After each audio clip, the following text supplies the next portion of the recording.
E a nossa convidada de hoje, doutora Érica Vidal, especialista em cardiologia do esporte, vai trazer pra gente muita informação bacana do seu dia a dia, do consultório, dos seus exercícios e como que ela conduz essas informações tão plenamente contadas na sua rede social. Então, muito obrigado pela presença e vamos inaugurar o nosso Fala Doutor Ortopedia e Bem-Estar. Nossa, Rafael, é um prazer estar aqui e começar esse projeto que eu acredito que tem total sinergia, né? Ortopedia e cardiologia precisam andar juntas e vai ser um prazer a gente conversar bastante com o que a gente gosta de fazer, né? Que é saúde, exercício e transbordar isso para os nossos pacientes. Ótimo. Então, estamos começando com o pé direito. Para inaugurar o nosso primeiro podcast Fala Doutor, Ortopedia e Bem-Estar, temos uma apresentação que eu preparei para você com todo carinho e que eu acho que eu julguei como aquilo que você transborda no Instagram. Então, vamos lá, vamos assistir um pouquinho. Ela é uma médica que vai muito além das paredes do consultório.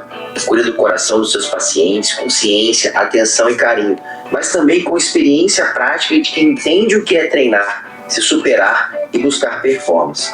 No seu dia a dia, ela realiza avaliações completas que vão muito além dos números.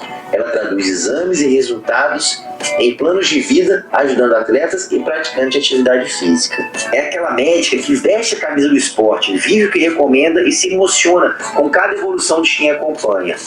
Hoje, vamos conhecer mais da sua história e, claro, trocar experiências sobre essa paixão que nos une. Cuidar da saúde para viver mais e melhor. Com vocês, doutora Érica. Aê! Nossa, muito legal. Obrigado pela presença. Estreando o nosso podcast aí. Prazer. Beleza.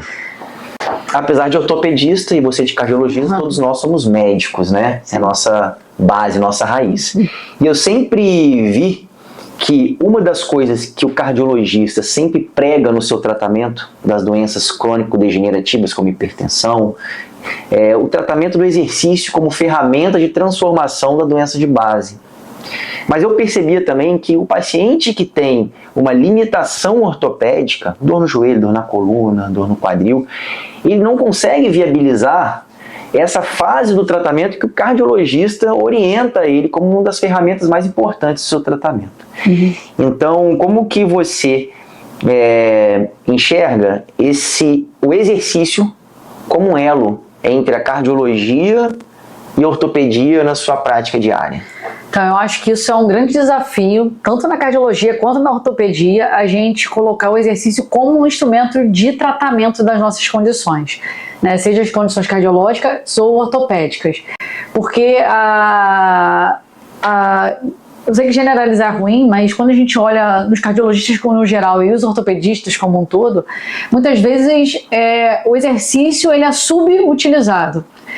Na cardiologia, muitos ficam com medo de orientar o paciente a fazer um exercício e, no geral, falam, não, segura aí, não faz muito exercício, faz só uma caminhada, e que muitas vezes a gente sabe que essa intensidade de exercício não vai ser factível de conseguir ter uma melhora da saúde cardiovascular, seja o controle da hipertensão, seja na prevenção do desenvolvimento de infarto, de AVC. Então, eu acho que o nosso primeiro papel é a gente conseguir desmistificar com o exercício como sendo um ponto de pior dessas condições e sendo assim um aliado para a gente conseguir tratar. Da mesma forma que a ortopedia, eu tenho certeza que você deve pegar várias indicações, contraindicações de fazer exercício, quando na verdade uma boa orientação vai ser uma ferramenta fundamental para que a gente consiga de fato trazer o exercício como um instrumento de transformação das condições, sejam cardiológicas quanto ortopédicas. Então, o meu trabalho inicial é eu tentar que o paciente tenha a segurança de fazer exercício, que os outros cardiologistas, então meu papel na rede social sim eu tentar trazer de uma forma muito leiga, assim, um linguajar simples, para que os pacientes entendam que o exercício faz parte da rotina, que eu preciso ter segurança para poder fazer esse exercício, assim como incentivar outros cardiologistas que precisam colocar na pauta o exercício como uma ferramenta de tratamento, entendeu? Porque, por exemplo, eu peguei essa semana um paciente que diagnosticou insuficiência cardíaca e falou, dá uma segurada no exercício. Não é para dar uma segurada no exercício, ele precisa de exercício como um instrumento. Porém adaptado. Adaptado. Ótimo. Eu preciso entender quem é aquele indivíduo, como é que a gente vai introduzir o exercício. Mas ele não pode falar que não faz exercício. Porque a pessoa, para viver, ela se movimenta. A gente precisa de movimento para viver. Então, o exercício é mais um aliado nesse sentido. Então, na cardiologia, eu vejo que um grande embate que a gente precisa entender é como é que eu prescrevo esse exercício com segurança, mas que o exercício tenha que fazer parte da rotina. E é a mesma coisa que eu acredito que aconteça na ortopedia, né? Cada vez menos, limitando essas pessoas a fazerem exercício, a se movimentar, e isso cada vez mais está empurrando para que as condições sejam perpetuadas e cada vez mais limitantes para o dia a dia. Eu não sei se você enxerga mais ou menos dessa forma. Então, o que pega pra gente é que quando um outro ortopedista interrompe o paciente de fazer exercício para tratar aquela lesão, ele acaba deixando de estimular ou beneficiar o paciente com os benefícios fisiológicos do exercício. Melhora do fluxo sanguíneo, ativação do sistema anti-inflamatório, ativação do sistema analgésico. Então, se o paciente tem um problema no joelho, a gente estimula ele a fazer exercício com membros superiores, tronco. Se tem um problema no ombro, vai fazer exercício com os membros inferiores. Porque aquela mudança de padrão que o exercício permite, o exercício condiciona, vai fazer com que o paciente melhore aquela lesão vigente dele. Agora, olha que engraçado. Quando eu era professor de educação física, em 2007, eu entrei numa unidade básica de saúde. Era ali que eu trabalhava. E lá tinha um projeto chamado Hiperdia. Pacientes hipertensos e diabéticos. Qual que era a estratégia da prefeitura de Vitória na época? O paciente vai receber o tratamento médico, o tratamento medicamentoso pelo médico, mas vai receber o tratamento da atividade física pelo educador físico. Sim. E aí era um projeto pioneiro na época.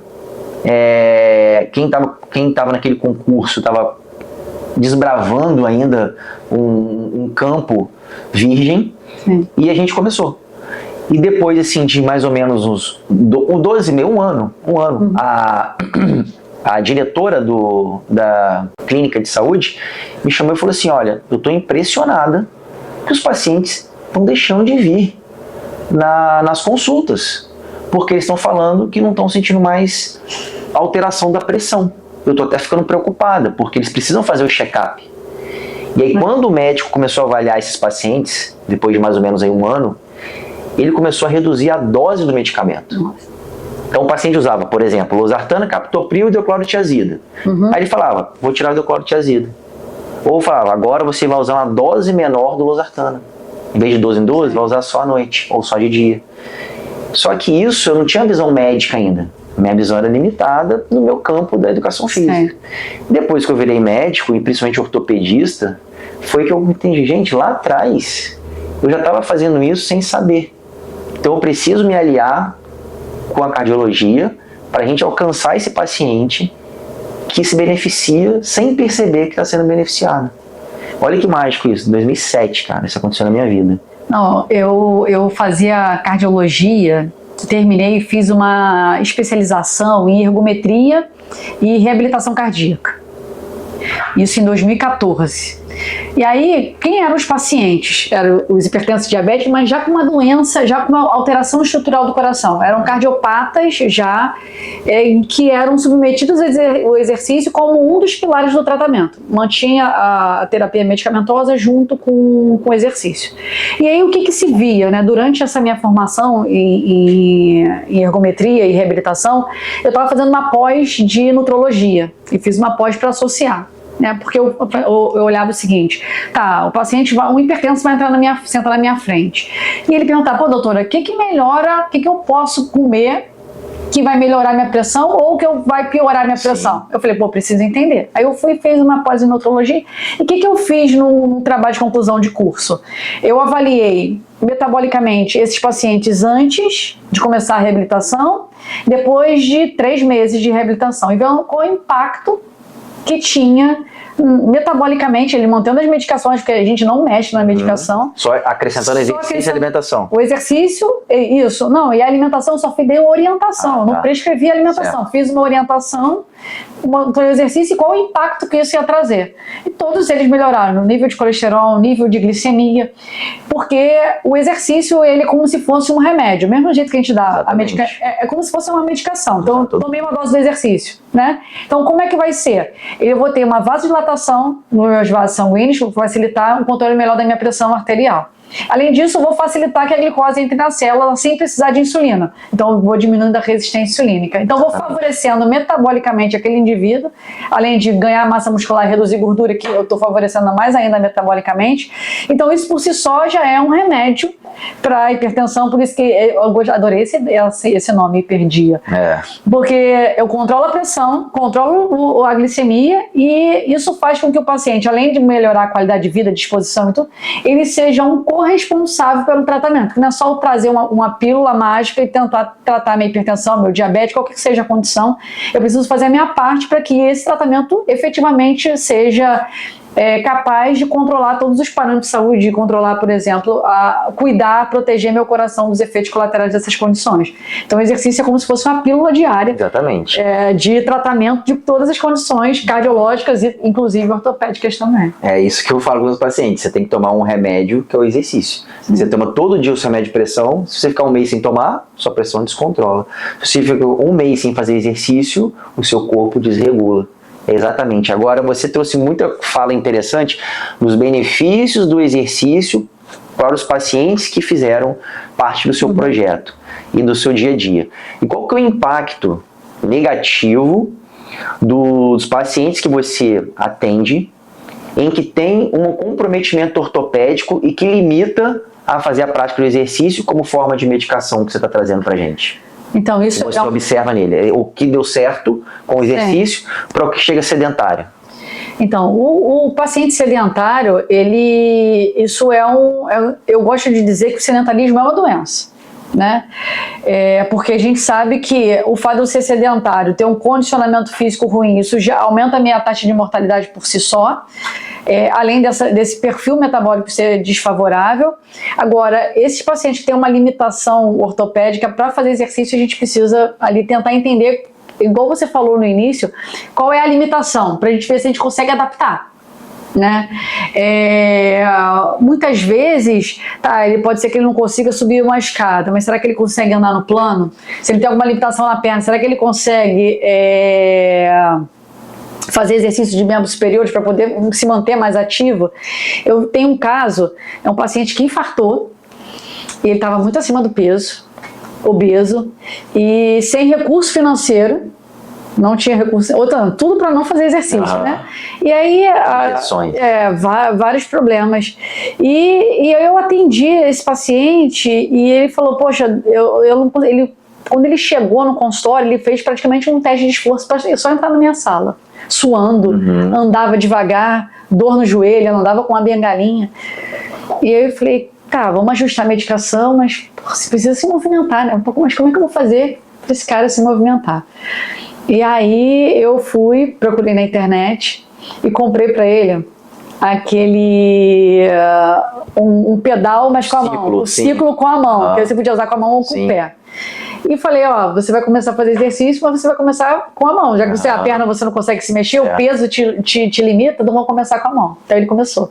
Falei, eu quero 5 minutos diários, porque eu tenho um pouco de dificuldade, como eu faço exercício, eu acho que para mim fazer exercício todo dia é o normal, fazer a intensidade moderada a intensa é o que há pra gente fazer exercício, só que eu preciso colocar a pessoa na régua dela, não na minha. Então eu venho trabalhando para tentar modificar um pouco o jeito que eu abordo o paciente, para que eu entenda a realidade dele naquele momento, e para aquele exercício, talvez de 5 minutos, para ele já é muita coisa. E ele está muito longe ainda do ideal, mas eu preciso que ele comece a subir a escada de degrauzinho em degrauzinho, empilhando uma pedra.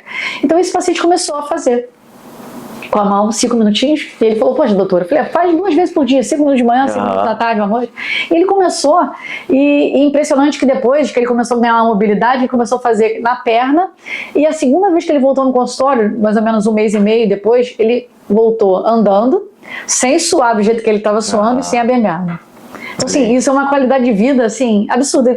Ele não sai de casa. Beleza, ele não sai de casa, mas ele já consegue transitar dentro da casa dele com qualidade. Ele ganhou independência. Exatamente. Uma das coisas que a gente preza para o paciente, principalmente o que vai ficando mais senil, é a independência. Se ele não anda, se ele não se locomove, se ele não consegue fazer suas necessidades básicas, ele está perdendo independência.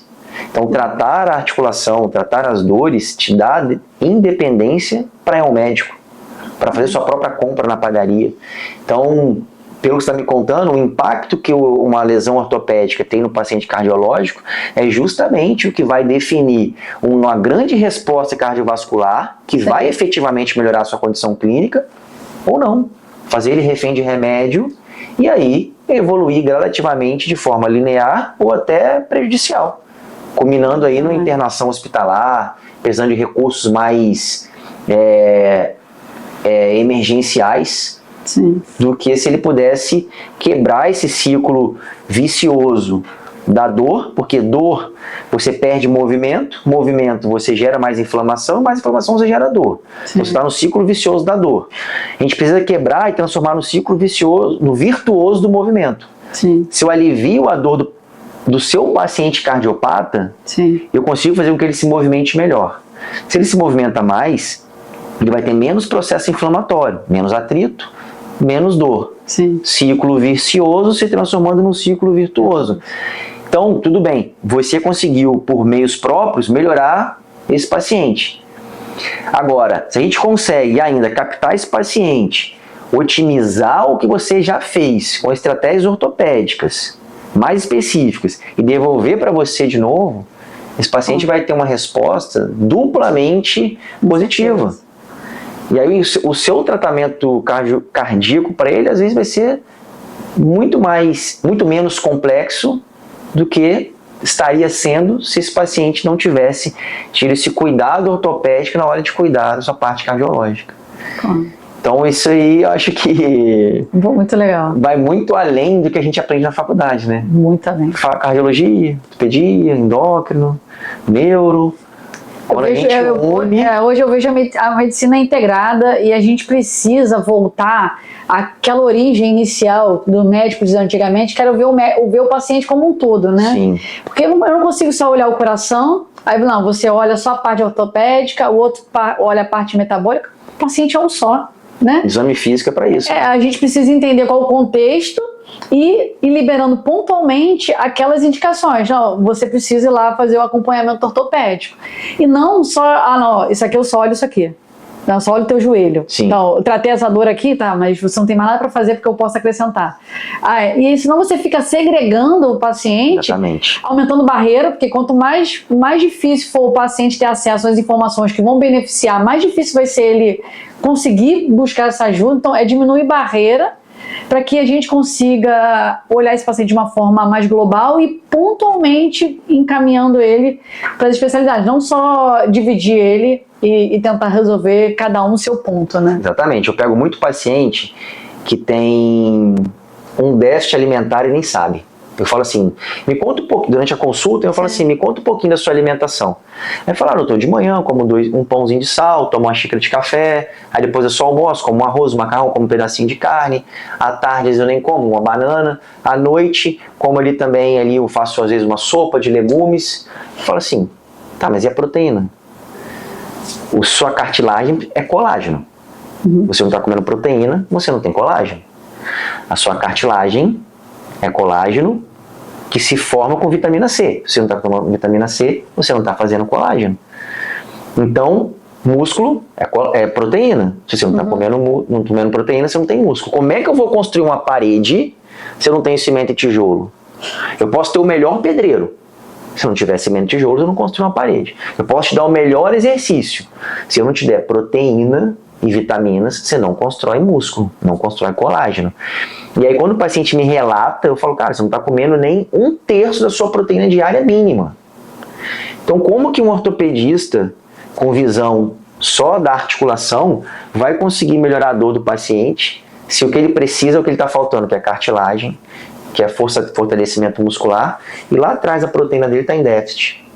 Então no nosso tratamento, como eu te falei aqui há pouco nos bastidores, a gente dá um guia alimentar proteico ao paciente para ele restabelecer a sua base de proteína. E eu não sei você vai me responder. Eu tenho muito paciente que fala assim, doutor, eu tenho medo de ir para a academia fazer exercício e piorar ao invés de melhorar. Isso acontece com você? Muito. Porque as pessoas, a minha visão não é nem tanto articular, né? Eu tenho o meu viés cardiológico. A minha grande dúvida tem hipertensão. Se eu for para academia, minha pressão vai piorar. ou se eu já tenho alguma condição cardiológica. Se eu for para academia, pô, será que eu tenho medo de acontecer alguma coisa lá, de eu infartar? Então acaba que a gente precisa, eu gosto muito de dar repertório e conhecimento para o paciente, para que ele entenda que aquilo vai trazer benefício. Sim. E como aquilo vai trazer benefício, igual você está trazendo. Ele chegar lá no teu consultório e falar que tem uma dor pontual, você só tratar aquela dor sem entender, pô, o que está gerando essa dor? A né? causa, né? Você A vai estar cortando galho. as causas, né? A dor é consequência. Exatamente. Se você trata só a dor, você está cortando galho. Cortou o galho, vai crescer de novo. Cortou o galho, vai crescer de novo. Qual a causa da dor? Essa. Então vamos tratar a causa. É isso. Exatamente. Aí você vai estar dando consciência e construção da saúde dele em cima. A ideia, eu gosto muito de falar para meus pacientes, é o seguinte: o meu consultório é como se fosse uma escola. E como se a pessoa estivesse ali aprendendo. No início, ela vai precisar andar de muleta. Então vai precisar, às vezes, até aquela muleta de 4 pés, que eu vou ter que estar ancorando ela por vários pontos. Mas a ideia é que a pessoa não fique dependente dessas muletas, que ela ganhe autonomia. Exatamente. E aí ela vai cada vez tirando um ponto desse pé, porque ela vai ganhando autonomia e eu quero que ela chegue lá e ela não precise mais de mim. Não desse acompanhamento de perto.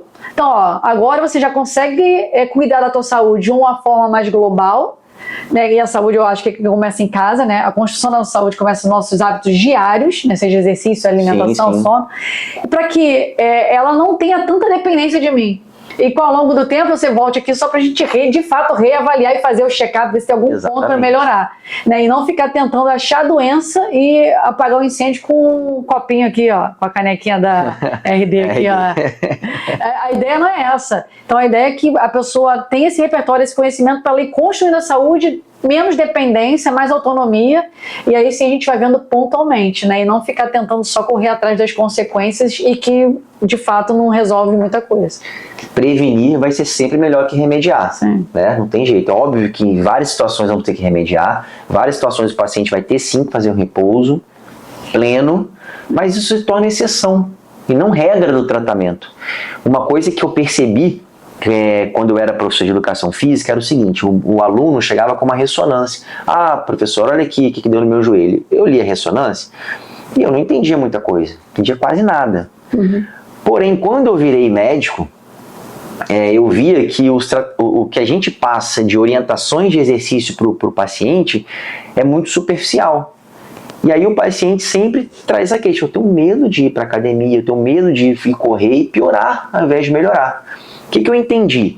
Que se eu pego o meu conhecimento de educação física e junto com o meu conhecimento de medicina ortopédica, eu consigo olhar para aquela lesão e saber qual exercício vai potencializar aquele paciente ao invés de prejudicá-lo. Então ele vai no meu consultório, eu falo assim: olha, agora você vai seguir durante 4 semanas essa sequência de exercícios, porque eu estou identificando que a sua lesão precisa disso. Passou essas 4 semanas, eu vou te rever e vou te liderar para o seu professor, para os seus exercícios de academia tradicionais. Porque aí eu recondicionei esse paciente para que ele volte a jogar bola, ele volte a fazer musculação com intensidade, ele volte para o vôlei, ele volte para o beach tênis, volte para o ciclismo, volte para o triatlon. Então essa é a estratégia que a gente monta. Então olhar o paciente, o que você está comendo e corrigir. O que você está fazendo de exercício e adaptar. O que você está fazendo de medicação e otimizar. Esses 3 pilares do tratamento, mais o controle do peso, forma os 4 caminhos que eu mostro para o paciente que realmente vai mudar efetivamente a vida dele. Eu posto coisas de ácido hialurônico, às vezes, no Instagram, aí vem assim: usei e não funcionou. Não deu certo. Aí outra pessoa fala: usei e funcionou, em mim deu certo. Então fica aquela balança. Aí eu pergunto lá: você fez os outros 3 pilares do tratamento? Aí a pessoa me responde: quais são? Eu falo: controle do peso, alimentação e exercício. Não, ninguém me falou isso. Ou seja, estão vendendo uma injeção como cura milagrosa. E não é. Quem vê meu Instagram vai ver lá, fala: ácido hialurônico não faz milagre. Ele é um excelente componente da sua melhora. Mas se você não cumprir as outras tarefas, você vai perder a efetividade dele. É um tratamento que vai ser de 1 ano de benefício, cai para 3 meses. Aí a pessoa gasta um valor, uma expectativa e não tem um retorno que ela busca. Mas você falando Entendeu? assim, você tem um conhecimento que provavelmente, não vou chutar, mais de 90% dos ortopedistas não tem, que é a parte prática do exercício, que as pessoas não sabem. Exatamente. Né? Então isso eu acho que agrega valor pra caramba pro paciente, porque você sabe o que está causando, como é que você vai reverter aquilo, não só da parte do ponto de vista médico, mas também do ponto de vista do exercício, e você fala com propriedade como é que você faz isso. Pô, isso é um diferencial. Eu fiquei pensando quando você estava falando do ponto de vista do cardiologista, né? O cardiologista precisa fazer exercício. Mas que exercício que esse paciente precisa? Você falou 150 minutos semanais de exercício aeróbico, né, chegando a 300 idealmente, 2 exercícios de força, mas será que isso é para todo mundo? Não é para todo mundo, porque eu preciso saber como é que aquela pessoa tá. Porque tem uns pacientes que têm um condicionamento muito abaixo do que seria o esperado, pode ter até uma composição corporal provavelmente desfavorável, mas se ela não melhora o condicionamento físico, o exercício de força não vai render. Né? Você pode ter um paciente hipertenso já com ICC adicionado. Sim. Pode ter um paciente hipertenso leve. Pode ter um hipertenso obeso. Pode ter um hipertenso magro. Sim, mas eu digo até em relação à especificidade do exercício, por exemplo. O paciente tem um condicionamento físico mais baixo e a composição, aquele cara que faz mais musculação e menos aeróbico. Pô, ele está devendo ali para o condicionamento físico. Então ele precisa ajustar a rotina de treino, mas ele não pode negligenciar o exercício aeróbico nesse contexto. Agora, outros não, fazem muito aeróbico, tem muito corredor, pessoal do triatlo também, que tem um condicionamento cardiovascular muito bom, mas o treino de força deixa a desejar. Então tá ali, não tem uma boa composição de massa muscular. Sim. Pô, esse indivíduo fala, o triatlon é legal, eu sei que te motiva, é o que te move, a corrida é o que te move, muitas vezes os corredores, mas você precisa prestar atenção no treino de força, porque isso aqui, provavelmente vai dar ruim lá na frente. Então, é tentar entender o paciente como um todo, né? Então não é uma receita de bolo. Não. É individualizar e, vamos botar na prática o que de fato você está precisando, né? É uma receita de bolo com ingrediente particular para cada um. Vamos colocar assim. Exatamente. A receita, a base é aquela ali. Mas o confete é diferente. Um é um recheio, o outro é outro recheio, o outro é um confete. Então, quando a gente entende isso do paciente, a gente realmente observa que ele evolui. Mas a gente observa também que existe uma barreira muito grande, né, que é imposta pelo sistema de saúde, que às vezes um próprio plano de saúde impõe. O médico, seja cardiologista, seja ortopedista, falando até pela prática própria, tem que atender em 1 hora 8 pacientes para valer a pena aquela hora dele de trabalho. E aí ele não atende adequadamente o paciente não se sente adequadamente atendido e fica por isso mesmo. Que eu pego o paciente e falo assim, doutor, eu venho aqui, eu nunca imaginei que o médico ia encostar em mim. Eu nunca imaginei que eu ia olhar para uma tela e ia entender a minha lesão. Ainda mais passar exercício, me dar uma alimentação. O que eu estou tendo aqui hoje é o que você falou, você traduziu. O meu consultório é uma escola. O seu consultório é uma escola. Eu ensino o paciente o que ele precisa aprender de anatomia. Ele vai ver o ultrassom, fala que a sua lesão no ultrassom é essa. Nossa, agora eu sei o que é a minha lesão. Agora eu entendi por que o meu menisco dói. Agora ele sabe, talvez ele não vai saber explicar, né? Sim. Mas ele vai falar assim, poxa, fui no consultório do Dr. Rafael e hoje eu vi o meu menisco fora do lugar. Sim. E isso é mágico para o paciente. Para mim quando eu olho, para que eu faço? Eu faço assim, ó, o paciente está com o menisco fora do lugar, chama menisco extruso. Eu vou no meu joelho, levanto minha calça, pego o ultrassom e boto no meu joelho assim. Eu falo, olha aqui o meu menisco, não tem lesão? O paciente olha e fala, não é possível. Esse é o meu? Eu falo, esse é o seu. Eu falo, doutor, que incrível. Como que é diferente um joelho com lesão e um joelho saudável? Porque ele consegue quantificar agora o que a dor dele é subjetiva. A dor é subjetiva, mas o que ele vê é objetivo. Sim. Aí fala, agora, pode tratar. É unânime, doutor, pode fazer o tratamento no meu joelho, porque o que eu tô vendo aqui não vai melhorar, sozinho. Cara, isso para mim é sensacional. Em relação ao plano de saúde, isso é um questionamento frequente, eu acredito que também deva ser. Por que você não atende plano de saúde? A primeira pergunta é, aceita plano? E os pacientes têm oportunidade lá no consultório, eu explico, na rede social não tem como explicar isso, que é o seguinte, eu falo, eu tenho aqui minha estrutura toda, porque eu preciso pagar a minha estrutura. Certo. E para eu conseguir fazer dinheiro com o plano de saúde, eu preciso atender em alta escala. Então eu preciso fazer volume. Quando eu preciso fazer volume, eu vou diminuir o tempo. Diminuir o tempo, eu diminuo a atenção. Então eu não consigo escutar o que você tem de queixa. Então você me falou, eu tô com pressão alta. Toma aqui o remédio, ou toma um exame e volta na próxima consulta. Eu não tenho tempo de ficar escutando quais seriam as possíveis causas da sua pressão, por exemplo, descontrolar. Porque às vezes é um acontecimento na família, no trabalho, isso vai impactar na sua pressão. Ou não, será que está uma história na família? Para tentar entender qual o contexto que aquele indivíduo está inserido e para que a gente consiga tratar da melhor forma. Pode ser que nesse momento precisa de remédio, mas tem um bastidor que a gente precisa tratar também. Então, assim, no plano de saúde isso está contando fecha. Então eu explico até isso para eles, porque o plano de saúde eu preciso fazer volume e que não é a medicina que eu acredito. Exatamente. Então isso a gente precisa ir tirando. E outra coisa, se a pessoa entende exatamente o que você me mostrou, por mostrar na TV o que a pessoa tem, a pessoa precisa saber o que ela tem, senão por que eu vou tomar um remédio? Por que eu vou ter que fazer um exercício se eu nem sei para que serve? O doutor falou que eu preciso fazer exercício porque todo mundo fala que eu tenho que fazer exercício. Mas se a pessoa percebe que aquilo ali está causando a dor dela, por exemplo, no teu caso, e como é que o exercício vai reverter aquilo ou vai tentar minimizar que aquilo tenha um efeito colateral que diminua a mobilidade dela, ela vai comprar a ideia muito mais fácil, porque ela está entendendo o caso dela. Mesma coisa da pressão. Se eu entendo que, por exemplo, o exercício vai favorecer, como o exercício favorece, qual o prejuízo que o meu coração vai ter se, por exemplo, se a minha pressão ficar alta, eu vou comprar muito mais ideia porque eu estou entendendo e eu vou ter um pouco de corresponsabilidade, porque se der errado eu sabia o que estava acontecendo e o que eu poderia prevenir. Eu acho que isso faz total sentido para a gente conseguir tratar de fato as pessoas comprar a ideia desse autocuidado com a saúde e essa responsabilidade. Uma coisa que, pegando o gancho que você está falando, é o seguinte, os pacientes que vão no cardiologista, depois dos 50 ali, mesmo sem sentir nada no coração, eles fazem por quê? Porque sabe que o coração vai envelhecendo ao longo do tempo, e você saber se já tem alguma coisa ou não, previne um risco maior. Contudo, o coração está muito aliado com vida e morte. Sim. O que a gente tem pregado para os nossos pacientes? A artrose é uma lesão degenerativa do tempo. Todos nós teremos. Cabelo branco, pele enrugada, barba branca e desgaste das articulações.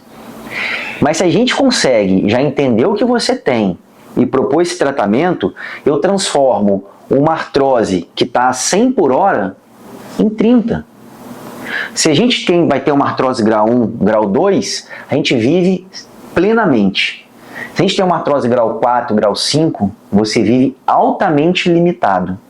Então, qual que é o meu papel hoje com meus pacientes? Eu faço assim, você não vai no cardiologista para prevenir se há ou não alguma lesão cardíaca? Então, você vai vir no meu consultório uma vez por ano para a gente avaliar a progressão da sua lesão e como a gente pode fazer para freá-la. Sim. Então, isso a gente cria no paciente uma longevidade e uma percepção de que o exercício, a alimentação e o cuidado médico não são coisas que se dissociam. Sim. São coisas que vão estar o tempo inteiro integradas. E aí, quando ele for no cardiologista, ele vai conseguir fazer o teste de esforço. Sim. Quando ele for no endócrino, ele vai perceber que ele diminuiu a sensibilidade insulínica. Quando ele for no nutrólogo, ele vai potencializar a alimentação para um ganho muscular acima do que ele já tem. Sim. Agora, eu vou fazer uma palavra aqui que eu lembrei que foi engraçado. Teste de esforço. Uhum. Teve um paciente que falou assim para mim, doutor, eu fui fazer um teste de esforço uma vez e meu tendão de Aquiles doía muito. Eu não consegui fazer esteira, não consegui. O cardiologista falou assim, ó, trata do seu tendão, depois você volta. Ele voltou, fez o teste. Beleza. Tempos depois, ele foi refazer o teste. E ele estava com uma artrose avançada do quadril. Uhum. Não conseguiu fazer o teste. E agora ele está tratando o quadril para poder fazer o teste de esforço. Ou seja, um exame de alta relevância para a gente cuidar da parte cardiológica do paciente, sendo limitada por complexidades ou por lesões ortopédicas. Sim. Então, que limitações você vê no seu dia a dia, se isso já aconteceu com você, de ter que interromper ou de recusar por conta disso, e o impacto negativo que não fazer um teste de esforço por uma lesão ortopédica tem gerado para o seu tratamento cardiológico? Então, o teste de esforço, obviamente que precisa que a pessoa tenha uma integridade ortopédica para conseguir realizar. A gente consegue fazer tanto na esteira quanto na bicicleta. Então tem as duas modalidades. E o objetivo do teste de esforço é levar esse coração a um estresse maior, uma exigência maior, para eu saber se com essa exigência maior está funcionando normal, né? O habitual das pessoas pedirem um teste ergométrico, teste cardiopulmonar, a gente vê diagnosticar doença obstrutiva do coração, que é o grande medo, né? O risco de infarto. Coronariopatias. As coronariopatias, exatamente. E aí, só que hoje em dia, nós temos diversas outras ferramentas de exames para a gente poder investigar a doença obstrutiva do coração. Então não é só o teste de esforço. Eu sou apaixonado pelo teste ergométrico e o teste, na verdade, principalmente pelo teste cardiopulmonar, pelo teste de esforço, porque é como se fosse um exame clínico em movimento. Certo. Eu não vejo o teste de esforço hoje como um fundamental para a gente diagnosticar a doença obstrutiva do coração, né? Porque hoje em dia a gente tem a angiotomografia de coronários, que ganhou bastante evidência, e a gente consegue avaliar a parte anatômica desse coração e das coronárias. A gente tem a cintilografia, então a gente tem outras ferramentas diagnósticas, por exemplo, dos pacientes ortopédicos a gente conseguiria, né? Então, a pessoa que não consegue caminhar por dor articular, obviamente que eu não vou conseguir impor uma intensidade grande desse coração, o que vai limitar ela ortopédica? Então, pode ser que ela vai fazer um exame submáximo. Então, toma um susto, infarto. Então, assim, eu não consigo fazer. Ou, por exemplo, eu tenho alguns pacientes que tiveram acidentes, então tem alguma limitação que não consegue fazer uma velocidade, que tem dor. Aí eu posso botar na bicicleta, né? Então a gente consegue, desse jeito, ir manejando, tentando adaptar. Mas aqueles pacientes que não podem, tá tudo bem, a gente tem outras formas. Entendi. Né? Então, o que eu gosto do teste de esforço é o seguinte: como é que está o comportamento dessa pressão, ver o condicionamento físico, que eu saber o VO2 dessa pessoa é como se fosse mais um sinal vital, né, de parâmetro de saúde. Então, saber o VO2 é interessante, saber esse comportamento para os esportistas, saber zona de treinamento é ouro, né? Porque às vezes a gente pode estar fazendo um exercício submáximo e nem sabe, acho que está abafando, não tem resultado com o exercício. Outras vezes pode ser que está fazendo com uma intensidade mais baixa. Ou o contrário, eu recebo essa queixa direta no Instagram. Eu faço qualquer exercício e minha frequência aumenta. Muito provavelmente, a maioria dos casos é o seguinte: eu estou fazendo exercício, mas a intensidade, de acordo com o meu condicionamento físico, está muito alta. Então, muitas vezes eu tenho que fazer uma intensidade menor para conseguir ganhando condicionamento, modulando o sistema nervoso parasimpático, que é o que freia o nosso coração, para eu conseguir fazer exercícios e a minha frequência não aumentar tanto. Mas tem um detalhe também. Fazer exercício, as pessoas têm que entender que vai aumentar a frequência cardíaca, vai aumentar a pressão arterial. Sim. Só não pode aumentar desproporcional à intensidade que ela está fazendo. Então ela fez uma intensidade leve, o coração está 170. Não, isso é desproporcional. Mas se ela está fazendo uma intensidade alta, o coração vai a 170. A gente que pratica exercício, a gente percebe isso. Sabe essa questão da intensidade? Não, exatamente. Mas é porque às vezes fala assim: nossa, eu estou fazendo aqui, minha pressão subiu. Mas o que você fez? Eu fui fazer corrida, não sei o que. Mas é óbvio que tem que subir. A pressão são mudanças que o corpo faz para ajustar, para que você consiga fazer aquela atividade. Então, aumentar a pressão, suar, aumentar a frequência cardíaca são mudanças fisiológicas que o seu corpo precisa passar para você executar uma atividade mais intensa. Sim. Então, as pessoas dizem: não, eu estou fazendo a minha pressão, está aumentando. Lógico que vai aumentar. Só que tem que ver a que nível ela está aumentando. Mas pode ter de repouso que não pode aumentar. Eu tenho visto muita ansiedade, né? Então a ansiedade tá aí, é uma nova pandemia, né? Conta um pouco sobre isso pra gente aí. O que eu atendo muito, porque qual é o mecanismo da ansiedade? Você gera ansiedade, pico de adrenalina e cortisol, que é um estimulante do nosso sistema nervoso simpático e do coração, então aumenta a pressão, aumenta a frequência cardíaca. Qual é a sensação da pessoa? Eu posso morrer, eu posso infartar a qualquer momento. Então associa essas crises de ansiedade com pô, eu posso morrer do coração. Então associa a morte, você falou um tempo atrás, que o coração a gente sempre associa a morte, pô, crise de ansiedade, aumenta a pressão, aumenta a frequência, pô, eu posso morrer. Ativa o sistema simpático, exatamente. Colateralmente vai a parte cardíaca, e aí vai as mudar. pessoas ficam, pô, será que eu tô com problema do coração? E aí procuram. Se o braço esquerdo doer, então já era. Pô, já era. Pô, já era. Pô, o pessoal fica preocupado. E é o seguinte, pô, eu tenho algum problema de coração? Como é que eu coloco esse indivíduo com ansiedade para fazer exercício? Se a frequência aumenta e é um gatilho para ele ter crise de ansiedade. Botar no yoga. Cara, eu vou te falar, aí você tem que trabalhar com essa pessoa. Então, por isso que a gente fala que a consulta de 5 minutos, 10 minutos de consultório, você não consegue resolver isso. Não existe. Porque você fala assim, você precisa fazer exercício. Pô, mas doutora, mas meu coração aumenta e eu posso ter alguma coisa, eu fico com medo. Como é que eu vou botar essa pessoa para fazer exercício de cara? Não dá. Então você tem que tratar outras formas para ela poder depois fazer exercício com segurança. E o que eu vejo em relação à questão da intensidade, por exemplo, eu peguei uma jovem de 25 anos, até estudante de medicina. Ela falou, ó, Érica, eu começo a correr e minha frequência aumenta muito. E aí eu olho no relógio, tá batendo a 180 e aquilo vai me dando mais ansiedade. Eu não sei se é ansiedade, se eu tenho alguma coisa no coração, e a gente foi fazer o exame. Eu fui progredindo a intensidade gradualmente e ela chegou ali a quase 9 km por hora.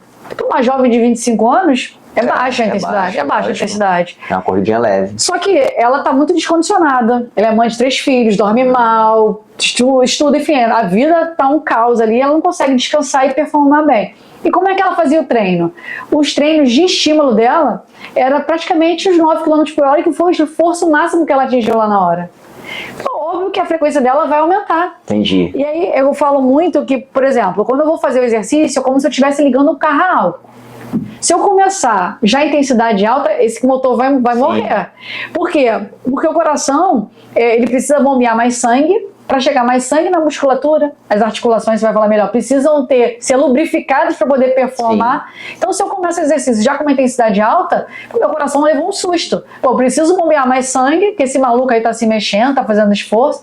Mas como é que eu faço isso? A única forma de meu coração conseguir aumentar numa forma precoce é aumentar a frequência. Porque ainda não teve liberação hormonal suficiente para aumentar a força de contração. A minha musculatura não fez vasodilatação ainda. Então, a única estratégia, o único repertório que o meu coração tem é aumentar a frequência. Então, a minha frequência vai subir de uma forma exponencial. Então, se eu entender que essa intensidade está muito alta para mim, eu tenho que começar um aquecimento. Sim, e aos poucos aumentando a intensidade. Ótimo. E aí, quanto melhor condicionado, você mais rápido vai conseguir atingir isso, quanto menos condicionado, mais esse pico você vai ter da frequência. Excelente. Então, você entender isso vai fazer diferença. Eu gosto de dar esse exemplo da seguinte forma. Você deixou uma gordura lá, você fez alguma coisa com fritura. Aí a panela ficou de um dia pro outro. Tá. Quando você chega, a fritura tá como? Tá dura, não tá? Sim. Tá dura na panela. Então é como se você começasse o exercício sem aquecimento. Aquela gordura tá dura. Eu preciso que ela fique fluida. O que você faz? Gostei dessa. Você liga o fogo. Vou usar, né? Vou usar. Quando você liga o fogo, ele aquece aquela gordura, aquele sólido vai virando líquido, desfaz as pontes, né, de ligação, aquilo fica fluido de novo. Então eu falo para o paciente, quando você faz um aquecimento, 5, 10 minutos, você pega os seus líquidos corporais, muitas vezes com lipídios, né, que é uma das características do ácido hialurônico também, ele tem componentes de viscosidade, eles vão se fluindo, lubrificando, ficando mais maleáveis, e facilita o deslizamento das articulações. Nossa. Olha como é que uma coisa que parece simples modifica todo um repertório. Então, você pega um atleta ele não faz uma prova antes de aquecer, ele não começa um treino importante antes de aquecer. O atleta de alto nível, olímpico. Se o cara faz isso, que é olímpico, como é que a gente não vai fazer? Sim. Então não tem como dissociar. Então usa essa estratégia aí. O que eu uso muito que os pacientes é o seguinte. Eu falei, pô, tem a porta, que tem as dobradiças. Se tu deixar a porta parada, vai enferrujar, a porta vai ficar agarrando. A melhor dobradiça do mundo. Se tu deixar ela parada lá por muito tempo, quando tu for usar, ela não tá normal. Exatamente. Então você precisa movimentar isso, porque senão ela vai emperrar. Perfeito. E o contrário é a mesma coisa. Pega um paciente que quebrou, por exemplo, aqui o punho. Né? A gente tem que colocar o gesso até aqui no braço. Sim. Ou seja, o cotovelo está normal, o punho está quebrado. Botou o gesso. Depois de um mês, você tirou o gesso, o que acontece no cotovelo? Tá duro. Não mexe. Por quê? Porque é uma estrutura que foi feita por Deus para movimentar. Aí você vai e bloqueia aquele movimento. Ela vai entender que ela tem que ficar bloqueada. Então, depois que tira o gesso, você precisa de algumas semanas de exercícios ou fisioterapia para o paciente restabelecer o movimento de uma articulação que nunca teve problema. Então, às vezes, quando você para um exercício, seja por uma lesão ou por algum outro problema, você faz com que articulações que antes funcionavam comecem a ficar rígidas, como se fosse um osso que quebrou e você botou um gesso. E para desfazer aquilo depois, demanda um tempo.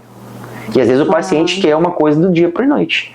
Mas você mostra para ele que não aconteceu assim do dia para a noite. Então também não vai desfazer do dia para a noite. Olha só que interessante.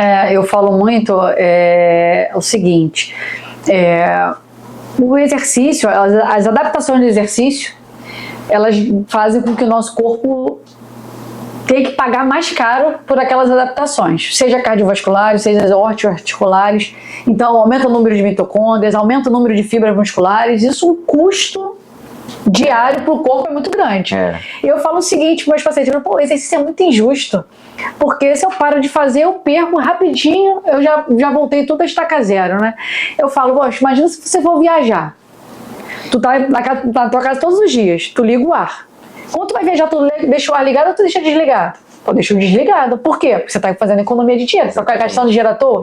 Por que tu acha que o teu corpo vai ter que gastar mais dinheiro se você não tá usando? Não posso fazer não. Então assim, não tem lógica. Eu preciso economizar e o corpo vai. Não, o corpo excelente percepção aí, metáfora aí bem-vinda. Agora, quando eu fiz fisiologia do exercício, teve uma coisa que na parte de cardiologia que me marcou muito e que até pedi para você traduzir isso em palavras mais simples assim. O que era que a gente estudava lá? Como o exercício diminui a pressão arterial, né? O vaso sanguíneo é como se fosse uma raiz de uma planta. Quando o paciente é sedentário, o sangue passa só por um caminho, como se fosse o rio e seus afluentes, passa só no principal. Quando você faz exercício, você abre capilares que estavam fechados, ou até a ponto de fazer uma angiogênese, ou seja, criar novos vasos sanguíneos. E então aquele sangue, ao se dissipar, naturalmente ele diminui a pressão da pré-carga, né? Ele passa por ali. E quando eu aprendi isso pela primeira vez, em 2006, né, que eu fiz pós-graduação, cara, eu fiquei encantado. Como que aquilo ali diminui a pressão do paciente de forma explicada fisiologicamente. Você percebe isso assim nos seus pacientes? Como é que você traduz isso para eles? Como é que você conta isso para eles? Então, quando a gente pensa no exercício, a gente pensa no coração unicamente, né? Meu coração vai ficar mais forte para poder bombear mais sangue. É exatamente isso que acontece, né? O nosso coração, para bombear mais sangue, ele fica mais forte para poder contrair e bombear mais sangue. Então o coração ele consegue aumentar essa quantidade de sangue bombeando mais rápido e mais forte. Sim. Então, por exemplo, quando você começou a fazer seu exercício, a tua frequência, por exemplo, triatlo, você começou agora, né? Começou agora, recente. Então, nos primeiros treinos, provavelmente você percebia sua frequência mais alta. Sim. Com o passar do tempo, você estava fazendo a mesma intensidade de exercício, sua frequência não estava aumentando tanto. Por quê? Seu coração estava ficando mais eficiente, contraindo mais forte. Mas além dessa eficiência do coração, que as fibras musculares aumenta a espessura desse coração, o coração fica mais robusto para poder contrair, a gente tem a adaptação periférica, porque a nossa musculatura também tem essa adaptação, né? Então, esse estímulo do exercício, ele faz com que a gente, de fato, tenha um aumento dessa pressão nos vasos, faz com que você aumente essa angiogênese, essa vascularização periférica, como se eu estivesse levando mais sangue para essa musculatura, né? E aí a analogia é o seguinte: além de aumentar essa angiogênese, desse aumento de colaterais que vai chegando mais sangue em determinada região da musculatura, o meu músculo também fica mais eficiente. Porque se eu tenho mais mitocôndria, eu consigo captar melhor esse oxigênio. Então é o seguinte, é como se fosse meu coração tá bombeando 100 soldadinhos ali. Um músculo sedentário, quando ele está passando 100 soldados, ele consegue captar 20 soldados. Então passaram 80 e só consigo captar 20. Conforme eu vou fazendo exercício, meu músculo também vai ficando mais eficiente. Se meu coração bombear os mesmos 100, em vez dele captar 20, ele vai pegar 40, vai pegar 60. Então, meu coração teve o mesmo trabalho, a minha musculatura ficou mais eficiente. Então, a gente tem a adaptação central e a adaptação periférica, tanto da quantidade de vaso sanguíneo. Esse relaxamento do vaso sanguíneo também acontece, que é um dos motivos para a pressão também dar uma reduzida, porque se meu vaso está mais maleável, mais flácido, minha pressão vai cair. Então eu tenho uma complacência, um relaxamento maior do vaso. E outra coisa é a eficiência muscular. O meu músculo consegue captar mais oxigênio. Então é tudo perfeito. O coração fica mais forte, a musculatura fica mais adaptada, então tudo flui mais fácil. Acabei de pensar em uma coisa aqui agora, que quem está assistindo vai entender facilmente. Como se fosse uma caixa d'água que joga água para uma casa só. Agora essa caixa d'água vai jogar a mesma água para várias casas. Isso, então, ou seja, as casas vão receber menos água. Mas significa o quê? Que a pressão está menor. Sim. Então, se você consegue distribuir um fluxo de sanguíneo central para vários capilares, a pressão diminui. Sim. E é uma forma adaptativa do corpo controlar a pressão arterial de um paciente hipertenso cardiopata. Agora, para a gente finalizar aqui, tá acabando. Então, pra gente finalizar aqui, o papo rende, né? O exercício na sua rotina, como é que é? O que mudou? O que você nunca mais quer deixar de fazer?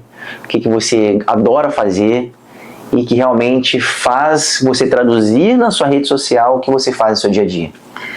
Então, o exercício entrou na minha vida já tem bastante tempo, né? E voltou com uma sequência boa, né? Porque a gente tem vários momentos da vida que a gente às vezes se afasta um pouco.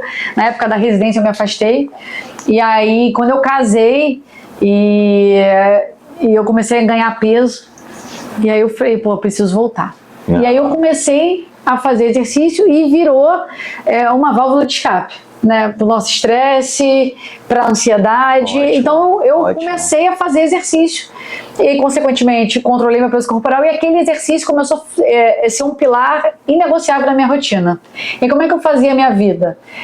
O meu dia de trabalho começa depois do exercício. Eu fui moldando a minha profissão em relação em cima disso. Você inverteu a importância. A gente coloca o trabalho na frente da saúde. Não, gente, é a saúde na frente do trabalho. Eu comecei a fazer isso. Eu botava minha agenda, eu posso começar a minha agenda mais tarde, porque antes eu preciso fazer meu exercício. E aí fui moldando a minha vida nesse sentido. Até que depois chegaram as crianças, e o exercício continuou sendo uma válvula de escape, inclusive meu marido até sabe. Na verdade, todo mundo que está ao meu redor sabe que o exercício é uma prioridade. Então, eu gosto de dizer que se você não é qualquer questão da sua vida, o exercício é uma delas, não é uma prioridade para você, os outros vão entender também que não é prioridade. Então não espere alguém achar que vai te ajudar em algum sentido para você fazer seu exercício. Se você não coloca uma prioridade, o outro não vai colocar. Pô, boa palavra. Então primeiro você tem que botar. Eu preciso colocar e os outros vão entender. Então meu marido entende isso, minha mãe, por exemplo, fica comigo várias vezes na semana para eu conseguir treinar. Então, porque os outros percebem que isso é uma importância para você. Então, eu vou começar. Então, começou a ser negociado nesse sentido, e hoje, meus filhos, o meu mais velho está com 6 anos, e apesar dos filhos, eu continuo tendo essa minha prioridade, tanto de trabalho quanto em relação ao cuidado da casa. Meu exercício começa e eu começo muito cedo. Ele falando, pô, Érica, você é meio maluca. Pode até ser psicopata, né? Porque treina às 5 da manhã, é psicopata. Mas é o único horário que dá. Então eu treino bem cedinho e acabo intercalando. O que eu gosto é a corrida. Então eu intercalo corrida com musculação, e eu madrugo 5, 6 horas da manhã, é o horário que eu estou treinando, para depois começar meu dia.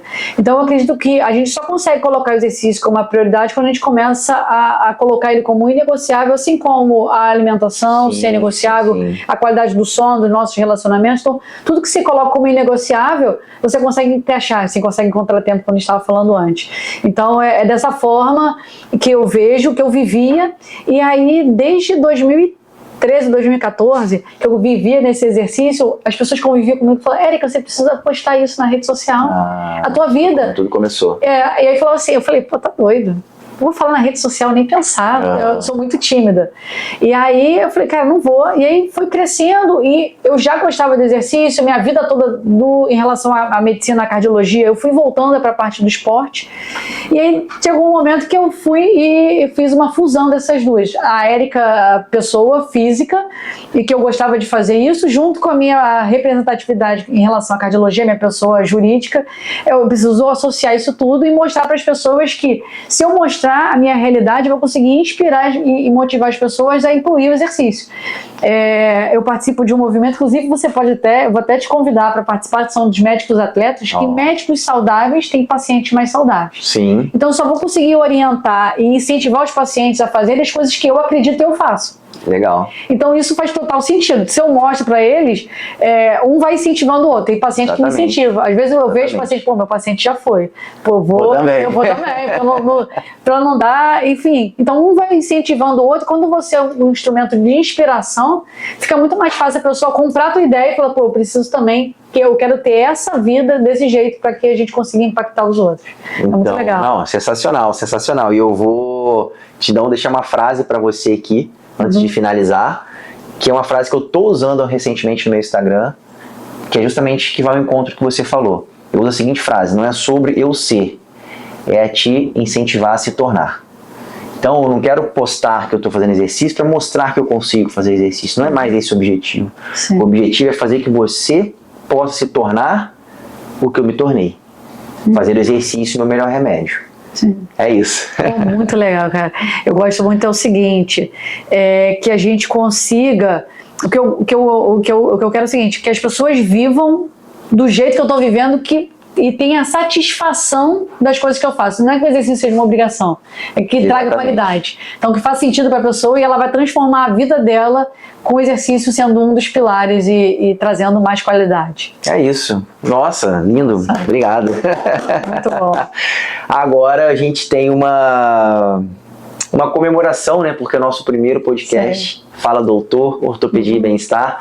Então, como que a gente faz quando a gente canta um parabéns? A gente dá um bolo, né? De aniversário. Então, vamos agora aqui, trouxe um bolo. E você vai ser a primeira pessoa a receber esse bolo, porque a gente dá o primeiro bolo para a pessoa mais importante. Então, hoje você é a nossa protagonista desse primeiro podcast. Fico muito feliz de você ter aceitado e estar fazendo esse bate-papo aqui comigo, tão importante para mim, para você, mas principalmente para quem está assistindo a gente, que eles vão captar muita informação de qualidade e que às vezes se passa aí em coisas que o Instagram tira de relevância quando a gente não está antenado naquilo que realmente muda a nossa vida. Exatamente. Então, obrigado. Muito obrigado por ter vindo. Agora, vamos pro bolo. Vamos lá. Sabe cortar bolo? Vou aprender agora. Ó, gente, olha aqui. Não, esse aqui é um...